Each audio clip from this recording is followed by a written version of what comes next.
오늘의 주요 뉴스입니다. 10월 무역 수지가 12억 달러 흑자로 5개월 만에 흑자로 돌아섰습니다. 수출 증가율이 10%에 그쳤지만 유가 하락으로 수입 증가율이 크게 낮아져 올 들어 두 번째로 월간 흑자를 나타낸 것입니다. 오는 15일 워싱턴 G20 정상회담을 앞두고 미국과 유럽 등 주요 참석국 지도자들이 국제금융규제기구의 권한을 둘러싸고 견해차를 드러내고 있습니다. 또 다른 금융시장 혼란이 우려됩니다. 금융당국이 시중은행들에게 대외 채무에 대한 지급 보증의 대가로 중소기업 및 가계대출의 만기 연장과 금리 인하를 유도하기로 했습니다. 일본 파나소닉과 산요전기의 최고 경영진은 이미 파나소닉의 산요 인수안을 원칙적으로 합의한 것으로 알려졌습니다. 파나소닉이 산요를 인수하면 연 매출액 11조 엔이 넘는 일본 최대 전기전자 메이커로 거듭나게 됩니다. 혁신도시에 자율학교나 특수목적 고등학교를 우선적으로 설립할 수 있도록 하는 방안이 추진됩니다. 공공기관 직원들이 가족과 함께 동반 이주하도록 유도하려는 법안입니다. 안녕하십니까. 출발센 증시의 임동석입니다. 우리나라 유수의 경제연구소들이 최근의 경제 위기 상황을 하나의 기회로 삼아야 된다는 그런 분석들을 잇따라 내놓고 있습니다. 애플이나 노키아 같은 세계적인 대기업들이 과거 굉장히 어려웠던 상황을 기회로 잘 활용해서 기업의 체질을 개선시키는 노력을 거듭한 끝에 지금의 훌륭한 모습을 갖췄다는 그런 분석을 근거로 들고 있는데요. 자, 이 세계 기업으로 도약하려는 그런 기반을 다지는 좋은 시기로 활용을 하는 것이 바로 지금의 현명한 선택이라고 하는 것이죠. 이 위기라는 말 자체가 위험 플러스 기회라고 하는 걸 보면요. 위험과 기회가 함께 공존한다는 그 말을 잊지 말아야겠습니다. 자, 지난 주말 뉴욕 증시가 각종 악재 속에서도 상승 탄력을 잃지 않고 있습니다. 글로벌 증시에 관한 분석을 들어보도록 하겠습니다. 하나증권 투자전략부의 임나라 연구원입니다. 안녕하십니까? 안녕하십니까? 네. 자, 이제 뉴욕 증시가 연이어 상승하는 모습을 보이고 있습니다. 일부 전문가들은 이제 금융위기가 어느 정도 좀 진정 국면에 들어간 것이 아니냐, 이런 의견을 내놓는 분들도 계시더라고요. 네. 10월의 마지막 거래일이었던 지난 금요일 뉴욕 증시는 오랜만에 장중 지속적인 상승률을 보였습니다. 다우는 1.6% 상승한 9,325.01%로 마감했고요. S&P 500은 1.5%, 나스닥은 1.3% 상승했습니다. 지난 9월 26일 이후 거의 한 달 만에 상승 흐름이었는데요. 다우지수는 장중 300포인트까지 상승했지만 주말을 앞두고 경계 심리가 작용해서 장 후반 상승폭을 축소하는 모습이었습니다. 증시의 변동성이 매우 높았던 10월 한 달간 다우지수는 14.1% 하락했는데요. 지난 2거래일 동안 상승하며 낙폭을 상당 부분 만회하긴 했지만 10월을 기준으로 1998년 이후 가장 큰 하락폭이었습니다. S&P 500과 나스닥은 10월 한 달간 각각 18%와 19% 하락했고요. 변동성 지수는 4포인트 하락한 60으로 마감했습니다. 네. 경기가 좋지 않으면서 자동차나 항공업계 등에서 대형 기업들 간의 인수합병이 연이어 이어지고 있습니다. GM이 크라이슬러를 합병한다는 것도 그중에 대표적인 예인데요. 자, 주가가 크게 올랐었는데 지난 주말에 GM 주가가 별로 좋지 않았다고 들었거든요. 주요 기업들의 주가 움직임도 함께 정리해 주시죠. 네, GM은 4.6% 하락했습니다. 크라이슬러와의 합병이 타결된 이후에 미국 정부가 자동차 업체에 대한 구제 금융을 지원하지 않을 것이라는 소식이 전해지면서 악재로 작용한 모습이었습니다. 지난 목요일 엑슨모빌이 사상 최대 분기 실적을 발표한 데 이어서 금요일에는 쉐브론이 실적을 발표했는데요. 전문가 예상치인 주당 3.25달러를 상회하는 3.85달러로 실적을 발표했습니다. 이에 따라서 주가는 0.6% 상승한 모습이었고요. 그 밖에 WTI 국제유가는 지난 한 달간 배럴당 33달러, 즉 33% 가까이 하락하면서 역대 최고의 월간 하락률을 보였습니다. 네. 자, 그리고 지난 금요일장에는 미국의 주요 경제 지표들이 많이 발표가 됐죠. 네. 장중 발표된 여러 경제 지표에도 불구하고 그 내용이 매우 경기 위축을 확인해주는 수준으로 발표되었기 때문에 투자자들은 크게 영향을 받을 것이라 생각했지만 실제로는 그렇지 않은 모습이었습니다. 가장 먼저 발표된 9월 개인소득은 예상치인 0.1%를 2배나 상회하는 0.2% 증가로 발표되었지만 지난달에 0.4%의 절반 수준에 밖에 못 미쳐서 악화된 모습이었는데요. 네. 허리케인의 영향과 추가적인 실업보험 혜택이 영향으로 풀이됩니다. 그리고 9월 개인 소비 지출은 0.3% 하락했는데요. 개인들이 지출을 줄인 건 2년 반 만에 처음 있는 일이었습니다. 특히 비내구재에 비해서 내구재에 대한 지출이 급감해서 3.1%나 하락한 모습이었는데요. 가계 소비가 필수 소비재로 한정되면서 자동차와 같은 내구재에 대한 소비를 줄였기 때문입니다. 경기 침체가 지속될 것이라는 불안감이 만연해지면서 소비를 줄이고 저축을 늘리는 모습이었습니다. 그리고 마지막으로 미시건대 소비자 신뢰지수는 전월에 70.3에서 57.6으로 급락해서 소비 심리가 매우 위축되어 있음을 시사했는데요.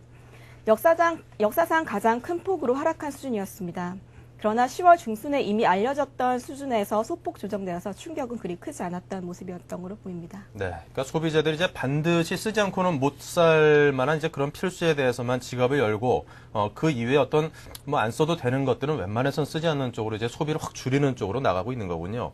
자, 그만큼 이제 경기 침체에 대한 그 부담감이 커지고 있다라고 볼 수 있을 텐데요. 자, 그리고 요즘 그 우리 소비자들이 또 가장 관심 갖는 것 중에 하나 이제 금리 문제입니다. 리보 금리가 상당히 오랜 시간 하락을 이어가고 있는데 금리에 관해서도 정리를 해주십시오. 네. 지난 주말 3개월 리보 금리는 3.03%로 고점 대비 37%포인트나 하락한 모습이었습니다. 16일째 그 하락세를 이어가면서 금융시장은 안정을 되찾는 것이 아니냐 하는 기대감이 모아지고 있는데요. 이에 따라서 금융주도 강세를 보이고 있습니다. 금융주 각 기업에 대한 CDS도 안정화되고 있는 모습을 보이고 있고요. 이번 주에 있을 대선에서 그 오바마가 승리할 경우에는 금융시장 안정화 대책이 좀 더 가속화될 것이라는 기대감도 이에 부응하고 있습니다. 그리고 금융위기가 실물 경기 침체로 전이가 우려되고 있는 가운데서 그 금융주뿐 아니라 IT 업종의 상승폭도 좀 제한적인 모습이었는데요. 인텔은 금융위기가 자사의 사업에 몇 가지 영향을 미칠 것으로 내다보기도 했습니다. 그 이후로 주 공급선이 파산할 수도 있고 상품 인도가 늦어질 수도 있으며 CP를 발행함으로써 단기 자금 조달의 어려움이 예상되기 때문이라고 했는데요. 그렇지만 경기가 회복될 경우에는 오히려 가장 빠르게 수혜를 입을 수 있다는 장점도 있습니다. 이번에 대선 이슈에 대한 기대감도 있는데요. 통계적으로 민주당이 집권할 때 IT주가 가장 강세를 보였다는 점도 주목할 만합니다. 네. 자, 그리고 아시아 증시의 움직임도 짧게 정리 부탁드립니다. 네, 일본은 7년 만에 처음으로 금리 인하를 단행했지만 지난 3일간의 랠리를 통해서 기대감이 반영된 모습이었습니다. 이에 따라서 금요일 증시에는 그 금리 인하가 영향을 크게 미치지 못하는 모습이었는데요. 전일보다 5% 하락한 8,576.98포인트로 하락 마감했습니다. 네. 네, 중국도 10월 한 달간 25%나 하락한 모습이었는데요. 상하이 종합주가지수는 전날보다 1.97% 하락한 1728.79로 마감했습니다. 지난주에 10월 들어서 두 번째 금리 인하가 단행되었고요. 중앙은행의 채권 발행을 감소하겠다는 의견이 있었고 중장기 회사채 등이 허용되는 등 통화 정책 기조가 긴축해서 경기 부양책으로 돌아서기도 했지만 3분기 실적 악화가 증시 하락의 직접적인 원인으로 작용한 모습이었습니다. 경기 방어주인 철도 운송과 수력 발전 등 경기 방어주가 주가 하락률 상위를 기록했고요. 향후 상장 기업의 실적 악화로 기관 투자자들까지 주식 편입 비중을 줄이고 있기 때문에 이런 악화 소식이 계속되고 있는 모습이었습니다. 네. 자, 이렇게 해서 그 아시아 주요 증시가 좀 하락세를 보였다라는 소식까지 더해서 글로벌 증시의 움직임을 상세하게 정리를 해봤습니다. 자, 지금까지 하나증권 투자전략부의 임나라 연구원이었습니다. 고맙습니다.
네, 오늘의 투자 전략 시간입니다. 동양종금증권 홍대 지점의 김용재 차장을 모시고 오늘의 전략을 함께 세워보도록 하겠습니다. 안녕하십니까? 네, 안녕하십니까? 네, 먼저 지난 주말 우리 장이 어떻게 마감됐는지 장의 흐름부터 정리를 해주시기 바랍니다. 네, 지난주엔 상당히 좋은 모습을 보여줬습니다. 먼저 마감 시황을 좀 말씀을 드리면요. 코스피 같은 경우에는 1113.06포인트로 장을 마감을 했고요. 전일 대비해서 28.34포인트 상승 마감하였습니다. 코스닥 같은 경우에는 8.03포인트로 마감을 했고요. 11.98포인트 상승한 모습으로 마감을 했습니다. 네. 자, 그리고 투자주체별 그 매매 동향은 어땠습니까? 네, 투자주체별 매매 동향을 말씀해 드리면 개인이 그 이익 실현에 조금 나갔다 이렇게 말씀을 드릴 수가 있겠네요. 그 2,615억 원의 순 매도의 모습을 보여줬고요. 기관이 마지막에 조금 매도로 돌아서면서 280억 원의 순 매도의 모습을 보여줬고요. 네. 외국인 같은 경우에 그 쇼커버링 얘기가 나오면서 3,229억의 순 매수를 보여줬습니다. 네. 자, 지금 외국인들이 3,229억 원 순매수를 했다는 소식이 눈에 확 들어오는데요. 자, 외국인들이 왜 이렇게 샀을까요? 그 외국인들이 요즘 그 시장에서 솔솔 지금 그 계속 그 숏 커버링 얘기가 나오고 있는데 네. 아직은 뭐 본격적이다 이렇게 얘기가 나오는 건 아니지만 그래도 조금 뭐 얘기가 나오고 있죠. 그래서 뭐 금요일 장을 전체적으로 좀 한번 정리를 해드린다 그러면요. 네. 코스피가 1100포인트를 탈환했다는 점이 상당히 좀 고무적이다. 이렇게 말씀을 좀 드리겠고요. 그 다음에 방금 전에도 말씀을 드렸지만은 그 외국인들의 순 매수가 이어지면서 지금 쇼커버링 얘기가 지속적으로 나오면서 특히 공매도가 금지된 상황에서 외국인들의 매수가 들어온다는 자체가 조금 투자 심리를 다시 돌려세우는 거 아니냐 이런 얘기가 좀 나오면서 좀 좋은 모습을 보여줬고요.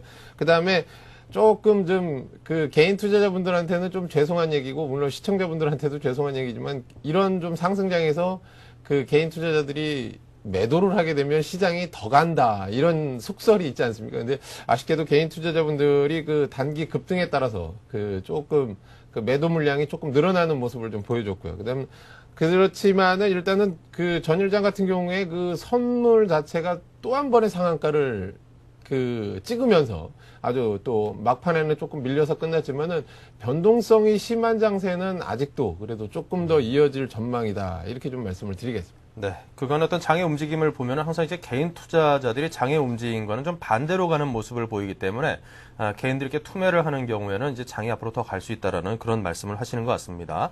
자, 그렇다면 우리 장이 좀 꾸준한 상승세를 좀 더 보일 수도 있다는 뜻으로도 받아들여지는데요. 오늘 장을 어떻게 예상하십니까? 네, 오늘도 그 전체적인 먼저 그 지난주 금요일 그 유럽과 미국의 시장을 조금 보시게 되면은 상승 마감을 했죠. 그 영향을 아무래도 좀 받을 것 같습니다. 그리고 지금 전체적인 어떤 투자 심리가 다시 조금 단기적으로 좀 살아나는 그런 모습을 보여주고 있기 때문에 조금 더, 즉, 추가 상승이 조금 더 이루어지지 않을까. 즉, 지금 예상들은 한 1200포인트 선까지는 추가 상승.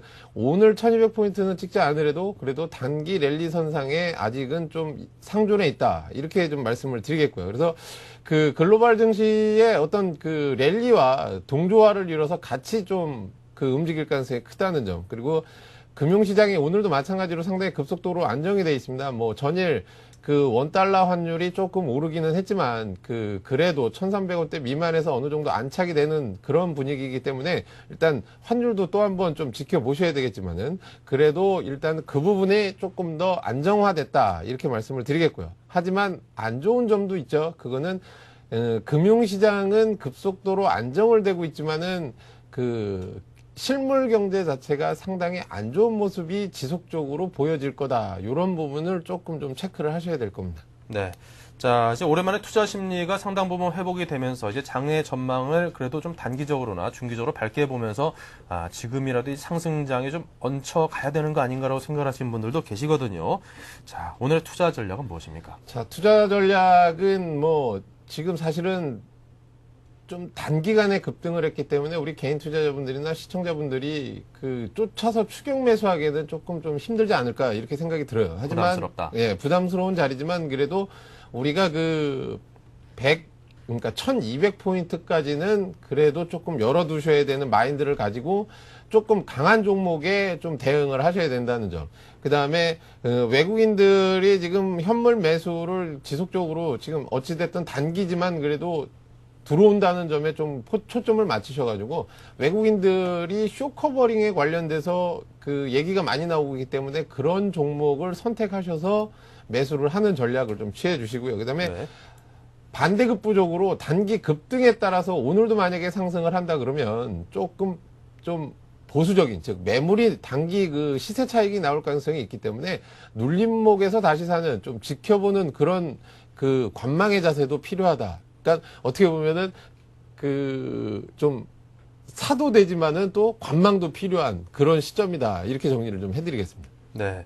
자, 그렇다면 이런 이제 장에서 우리 투자자들에게 추천해 주실 만한 그런 종목군이 있다면은 어떤 군들을 추천을 해 주시겠습니까? 예, 지금 뭐 말씀을 드리겠지만은 제가 오늘 들고 나온 종목은 주로 외국인 매수 관련해서 쇼커버링 얘기가 나오는 종목들 중에 좀 단기적으로 시세가 좀 많이 날만한 종목을 좀 5가지를 좀 가지고 나왔습니다. 단기적으로 시세가 많이 날만한 종목이요. 예, 예. 네. 그래서 그 첫 번째부터 말씀을 드리면 삼성전자, 그 다음에 LG전자, 그 다음에 현대중공업, 그 다음에 삼성중공업, 그 다음에 기아자동차 이렇게 5종목을 들고 나왔는데요. 네. 그 이 5종목을 가만히 살펴보시면 삼성전자, LG전자, 그 다음에 현대중공업, 그 다음에 삼성중공업까지는 뭐 기아자동차도 마찬가지고 대부분 지금 외국인의 그러니까 공매도 상위에 들어있는 종목군이고 지금 특히 현대중공업하고 삼성중공업 같은 경우에는 조선주로서 지금 아주 급등을 하고 있는 종목이고요.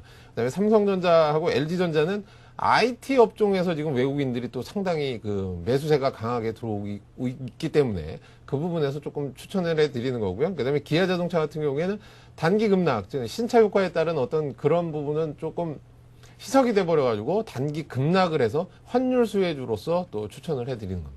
네. 자, 그럼 이제 한 종목에 관해서 좀 상세하게 좀 말씀을 해주시면 도움이 될 것 같습니다. 예, 일단은 그러면 먼저 중요하게 생각하는 2종목 먼저 말씀을 드리겠습니다. 먼저 그 삼성중공업에 대해서 좀 말씀을 드리려고 하는데요. 네. 지금 이틀 연속 전주에 목요일과 금요일에 상한가를 친 종목인데요. 그 사실은 그 조선 업황에 대한 전망 자체는 내년 하반기에나 조금 돌려세울 거다 이런 전망들이 나오고 있습니다. 그러니까 지금 상태에서는 조선 업황에 대한 접근이 아니라 그 외국인 내 쇼커버링, 즉 매수가 상당히 매수세가 강력하게 들어오고 있다는 점. 그 차트에는 제가 보여드리지 못하지만은 그 외국인 내 그 쇼커버링 가능성이 상당히 나오는 얘기가 지금 외국인들의 순 매수 자체가 그 4일, 3일 연속 나오면서 특히 전주 금요일 같은 경우에는 거래량을 동반하면서 상한가를 맞췄는데요. 이날 특히 그 외국인들의 순매수가 상당히 높았다는 점. 이런 점을 들어서 삼성중공업을 조금 좀 들고 나왔는데요. 네. 매수 가격 자체를 잡으실 때는 추경 매수가 가능한 자리다 저는 그렇게 생각을 합니다. 왜냐하면 오늘 상승을 하게 되면 21선 위로 캔들이 올라서기 때문에 그 20일 선상에서 매매를 하신다. 그래서 매수 가격은 19,400원을 좀 제시해 드리겠고요. 그다음에 목표 주가는 바로 위에 60일선이 흐르고 있습니다. 60일선 가격과 그 사실은 직전 고점 자리가 한 25,550원 정도 되는데요. 그 중에서 한 25,000원 선, 즉 직전 고점과 60일선이 내려오는 그 과정 속에서 만나는 자리가 한 25,000원 선 되는데 그 부분에서 이익 실현을 하시고요. 손절가는 밑에 보시면은 전일 저가가 17,850원입니다. 근데 그 실질적인 저가는 밑골이 조금 단 게 17,900원이라 그 가격을 하회하게 된다 그러면 갭을 메꿀 가능성이 있기 때문에 손절가를 17,900원에 제시해 드리겠습니다. 네. 자, 손절가를 17,900원으로 제시한다라는 말씀도 하셨습니다. 자, 다음으로 삼성전자도 한번 들어보죠. 예, 삼성전자도 마찬가지 입장에서 조금 접근을 하셔야 될 것 같아요. 지금 외국인들이 상당히 그 순매수가 적극적으로 들어오고 있는데요. 네. 뭐 어떤 그 IT 업황이나 이런 거에 집중을 하시는 것보다는 3, 4분기 실적이 뭐 나왔지만은 영업이익 자체가 뭐 1조가 하회할 거다 이런 예상을 했지만 실질적으로는 1조 2천억이 넘는 어떤 예상치에 부합하는 오히려 예상치보다 훨씬 상회하는 실적을 보여줬고요. 그다음에 휴대폰 매출이 아직도 그 꾸준한 성장세, 즉 두 자릿수 선장세를 유지한다는 점이 또 실적 부분에서 조금 감안이 되겠고요. 그다음에 외국인들의 매수가 집중이 된다는 점. 외국인들의 매수가 지금 들어오는 종목군들을 제가 집중적으로 추천을 하고 있는 상태에서 말씀을 드리는 거기 때문에 그 부분에 조금 관심을 좀 가지셨으면 하고요. 그래서 삼성전자가 지금 그 사실은 40만 원에서 53만 원까지 거의 수직으로 오른 그런 모습입니다. 마찬가지로 21선 기준, 즉 51만 원을 기준으로 매매를 하시면 되지 않을까 하는 생각이 듭니다. 즉 매수가는 51만 원을 잡아드리겠습니다. 그래서 21선을 캔들 자체가 21선 위에 있을 때 매수를 하시고요. 21선 밑으로 내려갔을 때는 조금 보수적인, 즉 21선 밑에서 매매를 하신다 해도 상관은 없지만 그래도 21선 위에서 매수하시는 게 조금 더 안정적인 방법이 아닐까 말씀을 드리겠습니다. 그래서 목표가는 위쪽에서 흐르는 121선이 있습니다. 121선 자리가 한 59만 원 정도 되는데요. 그 59만 원의 1차 목표가를 좀 정해 드리고요. 손절가는 밑에 보시면은 5일선하고 즉 목요일 날 부분이 그 저점이 한 49만 원. 그러니까 고점이 49만 원이죠, 시가가. 그 시가가 깨진다 그러면은 추가적인 하락이 예상이 되기 때문에 49만 원 선에서 손절을 제시해 드리겠습니다. 네. 그러니까 두 종목의 어떤 공통점을 살펴보면 매수가 대비해서 손절가 폭이 굉장히 좁다라는 게 좀 특징인 것 같습니다. 아, 그거는 제가 그렇지 않아도 설명을 드리려고 그랬는데 요즘은 상당히 아직도 변동성이 심하기 때문에 네. 그 손절을 철저하게 하셔야 그 나중에 그 좀 더 하락한 상태에서 매수하시는 효과가 나기 때문에 오히려 변동성이 심한 장세에서는 손절가를 철저하게 짧게 잡으시고 지켜주시는 게 오히려 좀 투자의 또 다른 전략이라고 좀 말씀을 드리겠습니다. 네, 장의 변동성과 불안감이 아직까지 상존해 있으니만큼 손절가의 폭을 좀 작게 잡고 가고 원금을 보존하는데 최대한 집중하라는 그런 주문으로 받아들이겠습니다. 자, 지금까지 동양종금증권 홍대 지점에 계시는 김용재 차장님과 함께 현재 그 장에 대한 분석과 오늘 장에 대한 전망 그리고 종목에 관한 투자 의견까지 함께 들어봤습니다. 고맙습니다. 네, 감사합니다.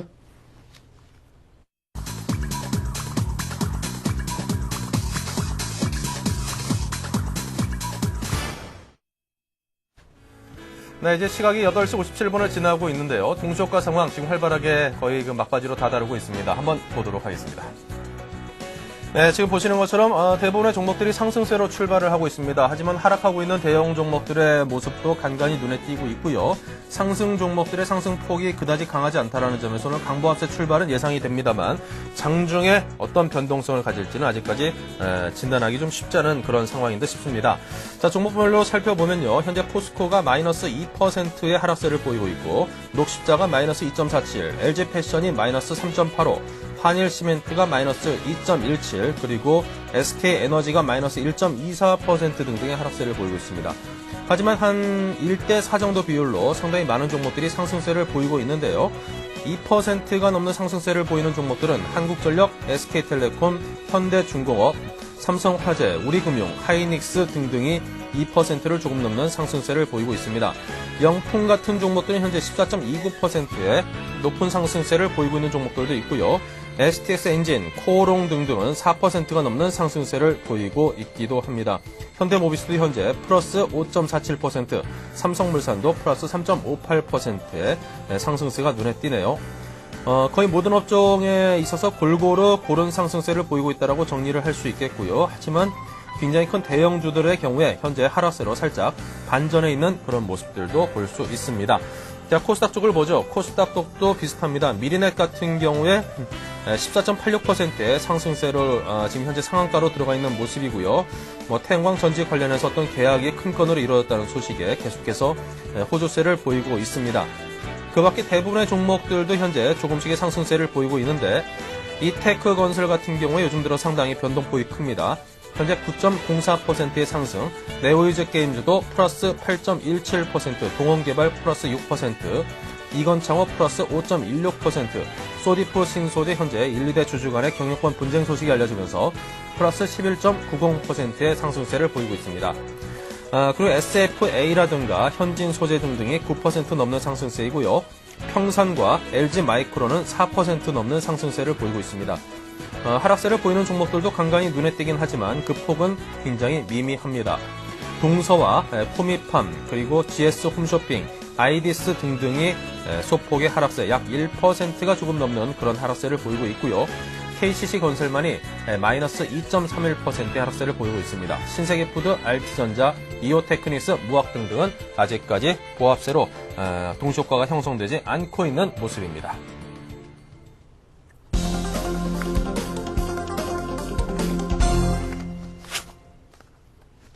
네, 이제 막 9시를 넘어섰는데요. 개장 시초가를 중심으로 다시 한번 쭉 살펴드리겠습니다. 먼저 코스피로 가보겠습니다.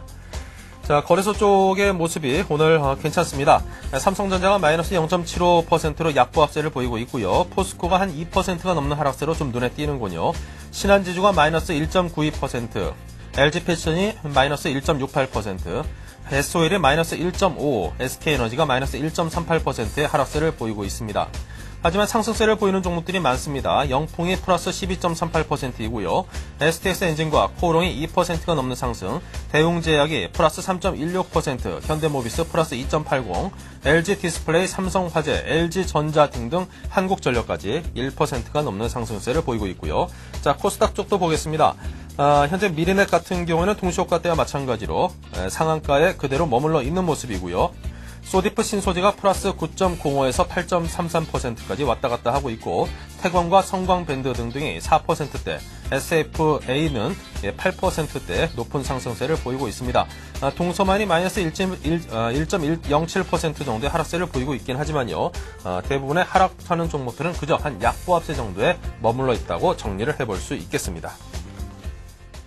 자, 이 시각 출발 상황을 정리해 보겠습니다. SK증권 투자전략부의 김영준 연구원 전화 연결돼 있습니다. 안녕하십니까? 안녕하십니까? 네, 오늘 출발 상황부터 정리해 주시죠. 예, 전주말 미 증시는 불안한 실물 경제 지표에도 불구하고 신용시장 경색이 완화되면서 다우지수와 나스닥 지수가 모두 1.5%대 상승을 하는 모습을 보였었는데요.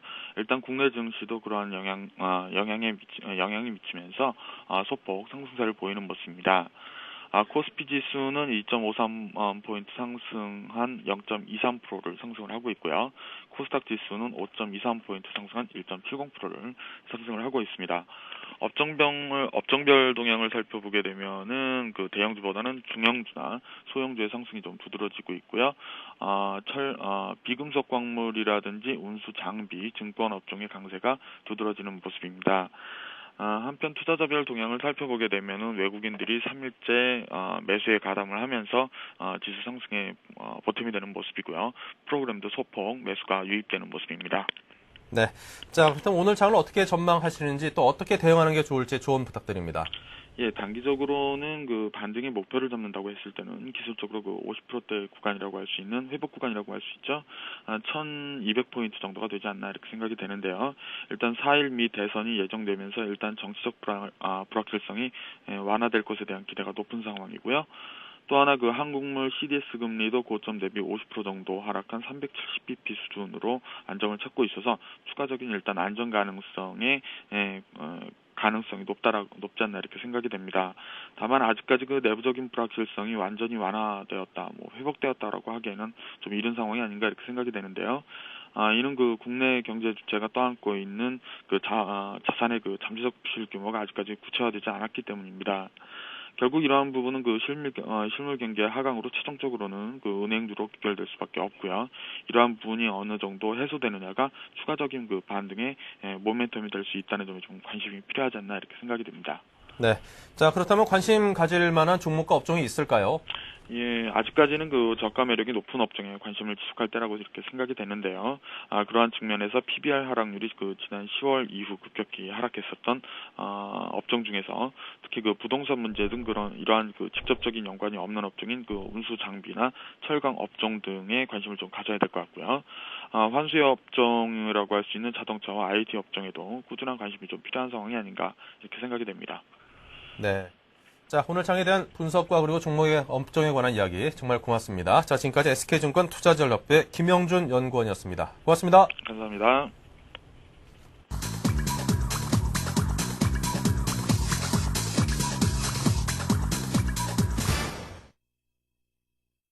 안녕하십니까. 11월 3일 오늘의 서울경제 주요 뉴스 브리핑입니다. 국내 금융시장이 안정을 찾아가고 있지만 기업들의 자금난은 오히려 악화되고 있습니다. 투자등급 하한선이 BBB-급회사채 발행금리가 10%를 넘어섰지만 이나마도 자금을 조달할 수 있다면 다행이라는 평가입니다. 해외 주요 은행들이 내년 한국의 경제성장률 전망치를 한 달 만에 4%에서 2%대로 낮췄습니다. 골드만삭스 등 9개 해외 투자은행이 10월 말에 발표한 내년도 한국의 GDP 성장률 전망치는 2.6%로 지난 9월 말에 4.2%대에서 급격하게 하향 조정됐습니다. 올 상반기 국내의 각 가구는 소득 중 9.8%를 이자를 갚는 데 사용한 것으로 나타났습니다. 한국은행에 따르면 가계 가처분 소득 중 이자 지급 비율이 지난해 말 9.4%에서 지난 6월 말 9.8%로 늘어났습니다. 소득보다 빚이 빠르게 증가한 탓입니다. 추락하던 강남권 재건축 아파트값이 상승 조짐을 보이고 있습니다. 대치동 음마아파트와 잠실주공 5단지 아파트의 급매물은 대부분 회수됐으며 호가는 5천만 원 이상 올랐습니다. 이번 주 정부의 재건축 규제 완화 발표를 앞두고 가격 상승에 대한 기대감이 확산되고 있기 때문입니다. 미 대선을 3일 앞두고 발표된 여론조사에서 버락 오바마 민주당 후보가 존 맥케인 공화당 후보를 10%포인트 차이로 앞섰습니다. 지난 1일 갤럽이 실시한 여론조사에서 오바마 후보는 52%의 지지를 얻어 42%에 그친 맥케인 후보를 따돌렸습니다. 또 오바마 후보는 선거인단 확보수에서도 전체의 과반인 270명을 훌쩍 넘어설 것으로 분석됐습니다. 남북한 최초의 합병회사인 평양대마방직이 지난달 30일 평양에서 준공식을 갖고 가동에 들어갔습니다. 이날 준공식에는 김광림 한나라당 국회의원 등 275명의 남측 방북단이 참석했습니다. 올 들어 강경일변도였던 북한의 정책 기조에 훈풍이 불어올지 관심이 쏠리고 있습니다. 거액의 불법 외환 거래를 알선해온 헌치기 조직이 검거됐습니다. 서울본부세관은 2일 수백 개의 차명 계좌를 활용해 3년 동안 9,500억 원 규모의 불법 외환 거래를 알선한 환치기 일당 10명을 검거했습니다. 세관은 이번 사건과 관련한 수출입 업체 20곳도 조사하고 있습니다. 건설사가 아파트 면적을 부풀려 허위 광고했다면 입주민들에게 정신적인 손해배상을 해야 한다는 대법원 판결이 나왔습니다. 대법원은 그러나 재산상의 손해에 대해서는 아파트 가치가 떨어졌다고 보기 힘들다며 기각한 원심을 확정했습니다. 이상 오늘의 서울경제 주요 뉴스 브리핑이었습니다.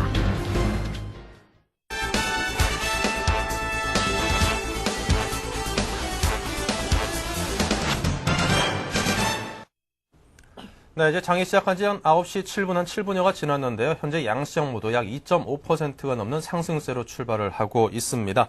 자, 이런 시장 상황에 맞춰서 이번 한 주 챙겨봐야 될 경제 이슈에 대해서 상세하게 이야기를 나눠보겠습니다. 서울경제신문 편집위원 권홍우 위원 모셨습니다. 안녕하십니까? 안녕하십니까? 네. 자, 이제 시장의 급등락이 워낙 커다 보니까 이제 그 시장에 참여했던 투자자분들이 그냥 잔인한 10월이었어. 그렇게 표현하시는 분들이 참 많은데 11월은 좀 잔잔한 10월이 됐으면 좋겠습니다. 11월은요. 자, 11월 흐름은 아무래도 10월보다는 좀 나아졌으면 하는 그런 바람을 갖는데요. 예. 어떻게 보시는지 궁금합니다. 말씀했던 대로 10월은 좀 힘들었죠. 네. 10월을 풍요와 결실의 계절이라고 말하지 않습니까? 근데 그보다는 상심과 자질의 계절이었다는 표현이 더 맞을 정도로 아주 혹독했습니다. 네. 근데 그나마 다행스러운 점은 10월의 첫 주 3주간은 그 침체장이 이어졌지만 마지막 한 주는 국내에서 호재가 쏟아지면서 상승으로 돌아섰다는 점입니다. 그만큼 장중 변동도 심해졌는데요.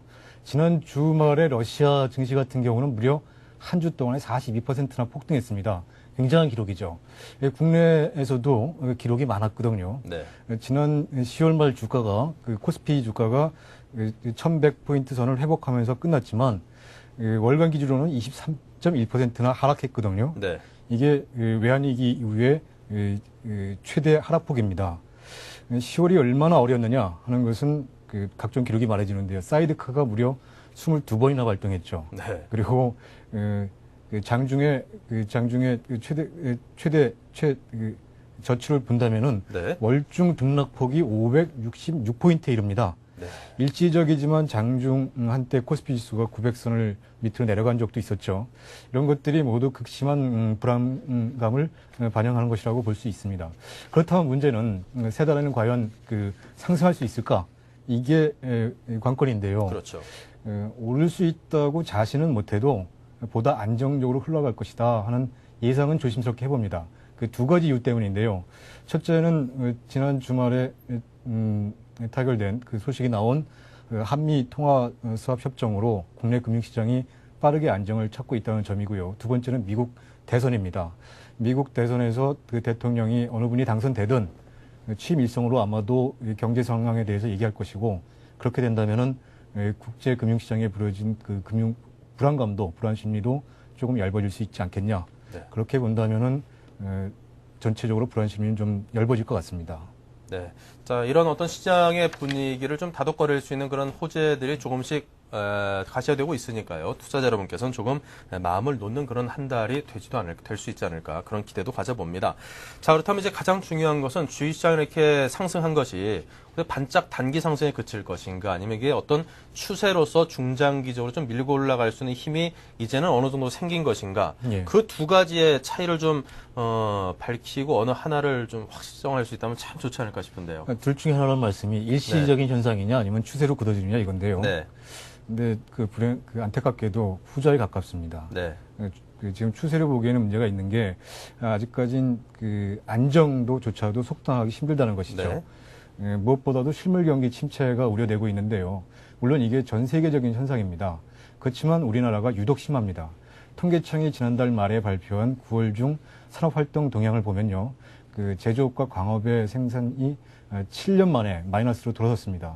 특히 그 경기 동행지수와 선행지수가 8개월 연속 동반 하락했습니다. 이건 그 외환위기 이후에 처음입니다. 또 하나가 우리가 그 가계부채를 많이 우려했지 않습니까? 네. 이게 무려 지금 500조 원을 넘어섰는데요.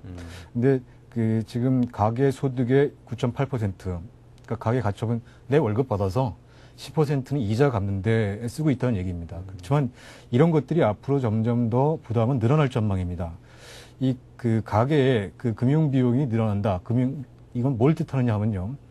그 일반 투자자들, 개미들이 앞으로 증시 여건이 좀 좋아진다 할지라도 증시에 신규로 투입될 자금 여력이 네. 그만큼 얇아졌다는 뜻입니다. 좀 안 좋은 소식이죠. 이 때문인지 해외 유명한 그 투자은행들은, 해외 IB들은 내년도 한국의 경제 성장률 전망치를 잇따라 하향 조정하고 있습니다. 지난달 말까지만 해도 대부분 3%대 중반에서 5%대까지 전망을 했었는데요. 불과 한 달 사이에 크게 내려잡았습니다. 이제는 그 4%대 전망은 거의 찾아오기 힘든 실정입니다. 좀 구체적으로 본다면은 골드만삭스가 4.6에서 3.9%로 내려잡았고요. 모건 스탠리는 5.0에서 3.8%. 평균적으로는 8개 주요 투자 은행들이 한 달 전에 내년도 경제 성장률이 한 달 전에 한국은 4.2% 달성할 것이라고 봤는데 2.6%로 내려잡았습니다. 특히 도이치뱅크나 메릴린치, UBS 이런 회사들은 내년도 성장치를 1%대로 전망하고 있는데요. 심지어는 1.1%밖에 못할 것이다. 이런 전망도 있습니다. 네. 자, 그렇다면 성장률이 이제 한 1.1% 최악의 경우에 1%대로까지 내려간다고 하면 이제 여러 가지 안 좋은 상황들이 이제 불보듯 뻔하게 펼쳐질 것 같습니다. 지금보다 한마디로 먹고 살기가 너무너무 힘들어지는 그런 세상이 올 수도 있다라는 뜻으로 받아들여지는데요. 구체적으로 어떤 일들이 일어날 수 있을까요? 저는 사실 1%대까지 추락하라고 보지는 않습니다. 네. 저 개인적으로는 아무리 못한다 할지라도 2%대 중후반은 우리 경제가 이뤄낼 거다 하는 생각을 갖고 있습니다. 그러나 중요한 것은 1%대냐 아니면 3%대냐가 중요한 게 아니라 3%대 후반일지라도 우리 경제는 매우 힘들어진다는 것입니다. 가장 먼저 타격받을 게 고용입니다. 네. 지금도 청년 실업인이 백순위 해갖고서 어려운데 지금보다 훨씬 더 일단 성장률이 떨어지게 된다면 기업들이 신규 채용을 안 하죠. 그럼 이제 고용이 타격을 받게 되고 고용을 타격받는다면 가계의 수입이 줄어듭니다. 네. 가계 가처분 소득이 줄어든다는 거죠. 그런데 분명히 500조 원을 넘는 가계부채라는 건 지금도 존재하고 있거든요. 또 부동산이 어떻게 더 나빠진다면은 이건 더 늘어날 가능성도 있습니다. 그러면 우리가 그냥 잠재적인 시한폭탄이라고 생각했던 가계부채가 그야말로 터지는 날이, 그런 어려운 날이 올 수도 있지 않느냐. 그러니까 경제 성장률이 하향 떨어진다는 건 그만큼 어려운 상황을 뜻합니다. 우리 정부가 지금 각종 종합대책을 내놓고 있으니까 일단 믿어봐야겠지만 중장기 전망을 자신 있게 할 수 없는 일들이 바로 이런 지표와 그리고 이런 악재들이 도사리고 있기 때문입니다. 네. 자, 근데 이제 지표가 나빠도 주가가 오르는 경우도 있지 않느냐. 그리고 미국의 경제 성장이 이제 7년 만에 최악이라는 그런 소식도 들려오긴 했습니다만 뉴욕 주식시장이 그래도 좀 상승세를 보이지 않았느냐라는 그런 또 반론을 제기하시는 분들도 있고 리보 금리 같은 이제 국제 금리가 하향 안정세로 한 10일 넘게 지금 가고 있단 말이죠. 한 15, 16일 정도 되는데 그렇다면 미래에 대한 전망을 좀 밝게 가져갈 수도 있지 않는가라고 묻는 분들도 계시더라고요. 물론 그렇게 볼 수도 있을 겁니다. 하지만 그게 이렇게 그렇게 보는 시각이 그 다수의 전망이 아니라는 점이 문제고요. 네. 또 지난 주말에 미국 뉴욕 증시가 오른 건 분명히 사실입니다. 사실이지만 그 7년 만에 최악의 성적표를 냈는데 또 올랐던 건 사실입니다. 그러나 그 성적에 만족해서라기보다는 마이너스 3% GDP가 성장했다는 게 3분기에 예상보다는 그래도 낫다. 나쁜 건 사실이다. 그렇지만 예상보다 낫기 때문에 조금 오른 것이고 또 그리고 그나마도 장 막판에는 오히려 좀 빠지지 않았습니까? 네. 이런 게 불안 심리를 반영한 것이라고 보는 것, 볼 수 있고요. 이런 시장의 밑바닥에 깔린 기본적인 이 전제는 그게 바뀐 게 거의 없다는 것이죠. 미국의 3분기 경제 성적표 중에 사실 우리가 간과하고 넘어갔던 게 하나 있는데요. 그것은 바로 소비입니다. 소비 위축이 예상보다 심각합니다. 미국이 3분기에 소비가 마이너스 3.1% 뒤로 갔습니다. 이 감소세를 보인 것은 17년 만이고요. 마이너스 3.1%라는 수치는 27년 전입니다. 27년 만에 처음입니다. 그 27년 전에 그 어떤 상황이었느냐? 1981년인데요. 네. 1981년이라면 레이건 행정부의 집권 초기입니다. 근데 그 당시에는 미국의 금리가 대단히 높을 때입니다. 미국이 고통의 시간을 보내고 있을 때입니다. 그것은 그 1979년에 당시 폴 볼커 그 FRB 미국 연방준비제도 이사의 의장이 아주 그 고금리 그리고 고금리를 올리고 아주 그 긴축 금융을 실시했었습니다. 그래서 당시에 81년 초까지 82년까지 미국 경제가 마이너스 성장하고 금리는 두 자릿수, 실업률도 두 자릿수 이렇게 갔던 시기거든요. 네. 지금 한마디로 고통의 시기를 갔었었는데 미국 소비가 이렇게 나빠졌다는 거는 그와 비슷한 시기를 겪어야 되는 것도 아니냐. 소비가 미국 경제에서 차지하는 비중이 약 한 65% 이상이거든요. 네. 그렇다면은 나머지 나라들도 힘들릴 수 있다는 거죠. 그러니까 중국이나 일본 같이 미국에 수출해서 먹고 사는 나라들, 우리나라도 물론입니다. 이런 나라들한테는 아주 걱정스러운 일이 아닐 수 없습니다. 네. 자, 그런데 이제 우리 경제를 놓고 보면은 그래도 단기적으로 요 근래 일어난 일들을 보면은 그래도 좀 호재로 받아들여질 수 있는 상황들이 하나둘씩 이제 좀 나타나고 있다. 예. 그런 면을 이제 아무래도 좀 집중적으로 보시는 분들도 상당히 예. 계시더라고요. 예. 네, 어떻게 보시는지. 그러니까 이번 주에 호재를 본다. 그렇지만 그 호재보다는 네. 기본적으로는 악재가 많은 상황입니다. 그렇죠. 당장 이번 주에 호재를 볼 수 있는 게 무역수지 흑자고요. 오늘 아침에 지식재정 경제부가 12억 2천만 달러 흑자라고 발표했죠.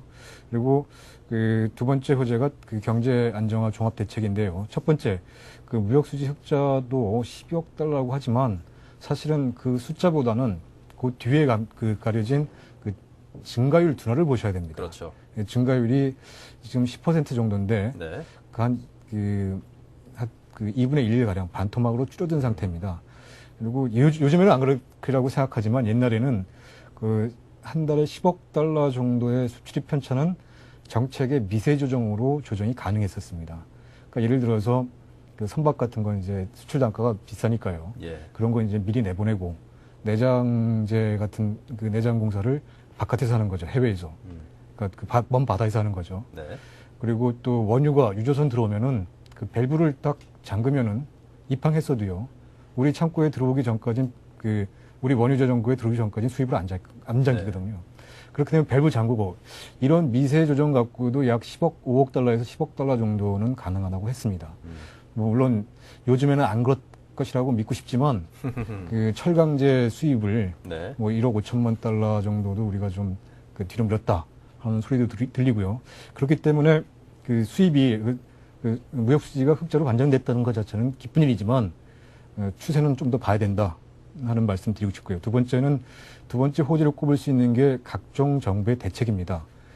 당장 내일 발표할 예정이었던 것 같다 오늘 당겨서 정부가 종합 안정화 대책을 발표하는데요. 근데 이런 것들이 분명 시장의 기대를 모으고 있는 건 사실이지만 이미 상당 부분 재료로서 노출됐기 때문에 얼마나 많은 시장의 호재로서 작용할까 하시는 것은 의문입니다. 네. 또 여기에 덧붙여서 정부는 채권이나 주식의 시가 평가를 지금 유보한다. 금융회사들이 손실이 크거든요. 그걸 유보한다는 그 회계 기준까지 변경할 것 같은데 오히려 이런 부작용이 우려되는 그런 재료들도 적지 않은 상황입니다. 네. 자, 무역수지 흑자 등등 어떤 호재들도 있습니다만 그런 것들이 이제 발생하게 된 배경과 그 질 자체도 한번 따져보는 그런 노력이 함께 있어야겠지요. 자, 그렇다면 이번 주에 그 어떤 장의 움직임 또 어떤 경제 흐름에 영향을 미칠 만한 그런 변수들이 있다면 어떤 재료들을 들 수 있을까요? 예, 크게 본다면 세 가지로 꼽을 수 있습니다. 그러니까 정부의 종합대책이 아까 말씀드렸습니다만은 네. 그 어떤 내용을 담고 있을 것이냐 이걸 뚜껑 열어봐야겠고요. 두 번째는 미국 대선입니다. 미국 대선에서 어느 후보가 할지라도 당장 급한 게 경제 현안이기 때문에 여기에 대한 분명히 언급을 하리라고 봅니다. 그렇게 된다면 불확실성이 좀 제거될 것 같고요. 네. 세 번째로는 각종 지표들입니다. 각종 지표들인데 대부분 좀 어렵습니다. 어려울 것으로 보이고 또 한국은행의 그 외환보유액도 좀 감소할 것으로 보이는데 또 지표와 또 하나가 이번 5일날 열릴 한국은행 금융통화위원회입니다. 한국은행이 금통위에서 얼마나 금리를 낼 것이냐 이번에도 또 관건인데요. 0.75%포인트를 지난주에 내렸기 때문에 또다시 그 추가적인 인하는 없을 것이라는 게 대체적인 전망이지만 그래도 0.25%포인트에서 0.5%포인트까지 추가 인하할 것이라는 전망도 나오고 있습니다. 네. 또 그 해외 쪽 요인을 본다면요. 그 움직임이 좀 활발합니다. 거기서도 역시 안 좋은 재료들이 많습니다. 미국의 제조업 생산 지수나 그 일본의 자동차 판매 그리고 미국의 특히 고용 지수가 이번에 발표될 텐데 그것도 힘들 것 같습니다. 다만 주말에 영국하고 EU에서 그 금리 인하가 아마 시행될 것 같고요. 네. 또 그리고 그 다음 주에는 주말에는 G20 재무장관 회담이 브라질 상파울에서 열립니다. 그럼 이 금리 인하라든가 세계적인 금융 공조가 이루어진다면은 좀 더 저 불안 심리가 좀 가셔지는 이런 주말로 갈수록 이런 한 주가 되지 않을까 하고 조심스럽게 전망해 봅니다. 네. 자, 이렇게 여러 가지 그 호재 악재들을 정리를 해 주셨는데요. 듣고 보니까 이렇게 정리를 해 보니까 아무래도 우리 시장의 단기 상승의 움직임은 물론 있었습니다만 그거를 또 짓누를 수 있는 그런 악재들도 여전히 상존하고 있다라는 것, 또 그것의 크기가 또 만만치 않다라는 것을 알 수 있었습니다. 자, 지금까지 이슈 전망대 서울경제신문 권홍우 편집위원과 상세하고 심도 깊은 그런 이야기를 나눠봤습니다. 고맙습니다. 고맙습니다.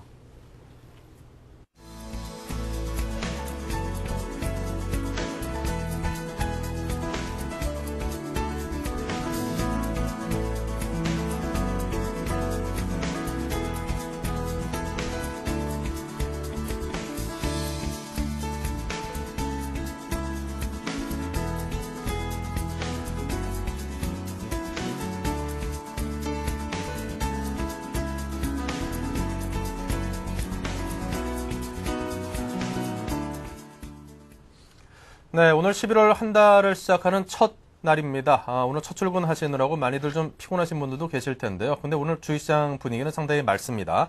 지금 정리를 해보니까요. 거래소가 33포인트가 상승한 3% 정도의 상승세를 보이고 있고요. 코스닥은 이미 3.44%대의 그런 상승세를 보이고 있습니다. 자, 그리고 환율은 9시 18분 기준에서 10연 60전율은 1,303원대에 머물러 있습니다. 환율도 그렇고 주식시장도 그렇고 그렇게 나빠 보이지는 않은 상태로 좋은 상태로 출발해서 기분이 좋습니다. 자, 이번 한 달 내내 여러분께 좋은 소식만 전해드릴 수 있기를 바라면서 오늘 출발 센정시 여기서 마치도록 하겠습니다. 고맙습니다. 임동석이었습니다.